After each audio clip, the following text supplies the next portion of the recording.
Good afternoon, everyone. Welcome to this YouTube channel. I'm Precious Obriki. I have some quotes for you this afternoon that is going to challenge your mind, grow your business, and grow your vision, your life entirely. The first quote I have here is the greatest and the easiest way to avoid greatness is to have the greatest way to avoid greatness is to avoid challenges. You want to avoid greatness, you don't want to be great, just keep avoiding challenges. Because every one of us, we must encounter challenges. We must come across challenges in the journey of life. I remember some years ago when I was facing challenge, one sickness after the other, one problem after the other. Even me, I was like, what Lord, what's happened to me? But that was a process. So therefore, you must encounter challenge. You see, you must encounter challenge because challenge will build you. It will build you. For example, there was a story in the Bible that talked about Joseph. That was sold by his brothers to Egypt for slave. He encountered a lot of challenges. He came across temptation when his master's wife tempted him to sleep with him, but he refused and he was sent to prison. Challenges, you must be challenged, you my brothers and sisters. If you want to avoid greatness, just avoid challenges. Just keep the status quo, maintain the status quo. Don't disrupt it. Just keep focusing on what you have been doing, because you will encounter challenges. Even Dangote, he never started from where he was, because he started from somewhere. Therefore, you must start from somewhere. Elon Musk never started from where he is. He started from somewhere. There was a story I heard about him that his brother was saying that he used to read one book every day. Oh my goodness, that's tremendous. Read one book a day. How is that possible? For a mediocre person, that person will say, it's not possible, it's a lie. But it's true, because where you are operating is very, very low. You are operating below your real self, your real potential.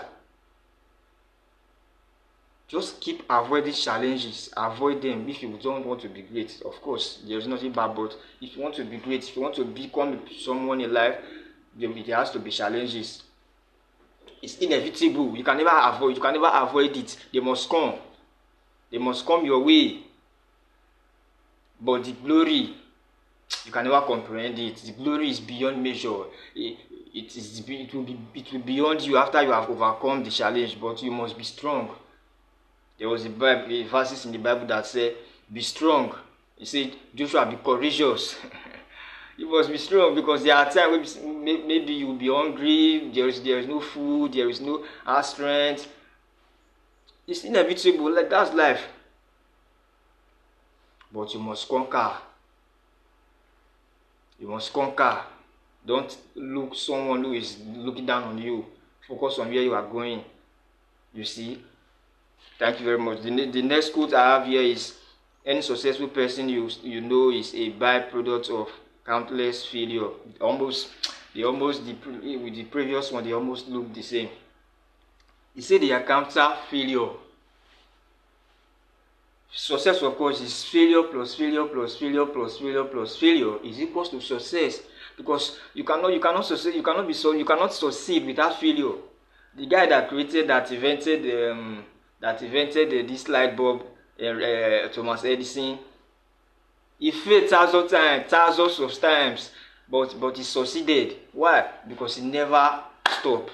He keep pushing, keep thriving, keep pushing, keep thriving, keep pushing, keep thriving, and suddenly the result came. You see, so you must push, regardless of what is happening in your life. You must push.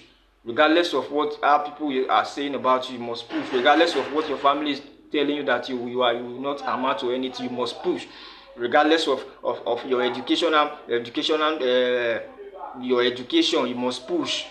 Of course, there's nothing bad with education or school, but even though you don't have education, that does not necessarily mean that you will not achieve anything in life. So you must push. You must face your fear, face your failure. The The next quote I have here is, gratitude is the beginning of abundance. Have you ever come across someone who is not grateful, who is always saying, why is this? That is not grateful, that is living in world room, or maybe self-contained, is not grateful with it. Although there's nothing bad aiming very high, because everybody must start from somewhere, you must move from one place to another. But you must be grateful with what you have. You say contentment is to be satisfied with what you have. So you must be grateful with what you have. You must be satisfied with what you have. Then envision yourself as time goes on, you begin to grow. So gratitude is the beginning of abundance. That's why when Jesus took the 5 loaves and 2 fishes from his disciples, he just give thanks to God, and suddenly everything multiplies. So you must be grateful, because good health, you have good health, you are sound, your mind is sound, your body is healthy. First of all, you must be grateful for that, because there are people in the hospital, of course. You see, so you must be grateful and keep pushing, keep striving, as you see. Then the next quote I have here is, I read, I study, I pray, I fast, I work hard, I also network, and I serve, but by the help of God who give me life. Yes, of course, everybody pray, everybody fasted, everybody study, we do the hard work, we do lots of things. Of course, I was a plumber, we did a lot of things, we drilled borehole, but everything was because God gave me life. It was because God gave me life. If God never gave me life, how would I have done all the things I did? So we must be grateful. We must also give the credit to God. Even though we are the one that are doing the diligence, there is a part God is playing in our life. You see, we must acknowledge God. You see, David said, acknowledge God, because we are limited with our mind. We are limited. We are limited. Our mind is limited. Our body is limited, but God is unlimited. He's omnipotent, omniscient, omnipresent. He's everywhere. So you must rely on Him. Regardless of what's happening to you, you must rely on God. The next quote I have here is, our mind is the gateway from the spirit to the physical world. This is one of the. Our mind is the gateway from the spirit to the physical. If you read the Bible very well, you will see that when Jesus was saying that, say, guard your heart with all diligence, for out of it are the issue of life. You see, guard your heart with all diligence. He said, because everything that go into our mouth, we digest it, and suddenly our digestive system, we pull it out. But what is in our mind, what comes out of our mouth, is not food. Is our mindset, is the mind, what we have built, what we have listened to one way or the other, directly or indirectly listening to. Those are the thoughts that we have built in our mind. So therefore, the spirit is control. The spirit is control. Our mind is the gateway from the spirit to the physical. So therefore, you must build your mind. The next quote I have here is, the shortest way to find a good friend is to be a good friend yourself. The shortest way to find a good friend is to be a good friend. You must be careful. You must be kind. You must be careful. You must be kind to people. You cannot be saying that I'm looking for nobody's good, everybody's evil, everybody's bad. I am the good one. No, it cannot possible. That's not possible. The reason you are saying that you are the only one that is good is because you are not good yourself. The reason you are saying that everybody is bad, nobody is trying to make friends with me, is because you are not. You are not good. Because if you are good, you will attract same kind of people to your life. So therefore, you must change. You must become the person. If you are looking for a good people, a good relationship, so therefore you must become that person before you be able to attract such people that resonate with your value. The next quote I have here is, never guide anyone by the physical appearance. Never judge anyone by the physical appearance, but because their real self is in their mind. Never judge anyone by what you see physically. Don't ever judge anyone by what you see, by the clothes they wear, by the house they stay, what they speak. Of course, you can judge them by what they speak, but what they wear, or maybe they are crippled, they are blind. Never, don't try it. This is what there was a place in the Bible when God told Samuel to go and anoint David. When he went to the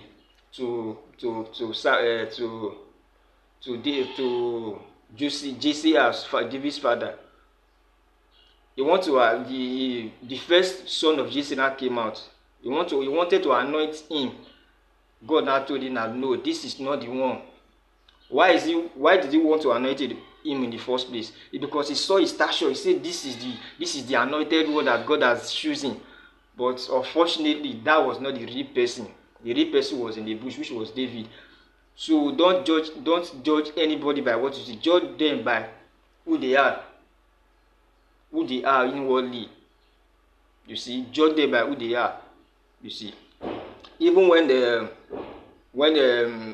second son came, he was not the one. Told to the second to last before they go and call David from the wilderness, before they anointed him as the king of Israel. So therefore, don't judge anybody.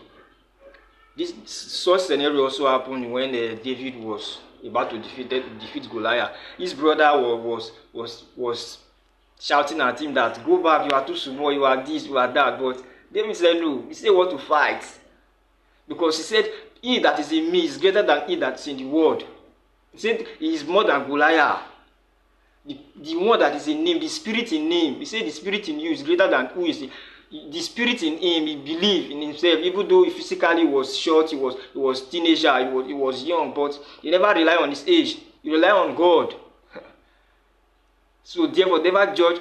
For example, Saul was telling David, he was giving him spears, bows, arrow, helmets for him to be able to defeat Goliath, but David couldn't even walk with those iron that he wore.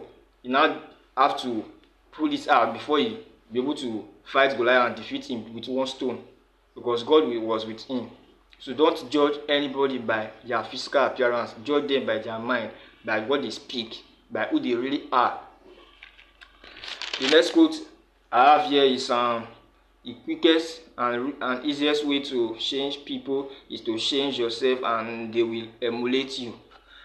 Have you ever been to somewhere whereby you want to change everybody to follow you, to do what you want them to do? No, it cannot be possible. Of course, sometimes it can be possible, but most of the time it cannot be possible. You must change yourself. There is a quote that says, lead by example. You see, lead by example. You must embody you must embody what you are saying. You must personalize what you are saying. You must follow what you are saying. Your mouth must follow who you become. Then people will now begin to see that no, this guy, what he's saying really resonates. What he's doing resonates with what he's saying, and it resonates with his mindset. So therefore, you must personalize what you are saying. Personalize it. Thank you very much for watching this video. Subscribe to this YouTube channel. May God bless you as you do so. Thank you very much.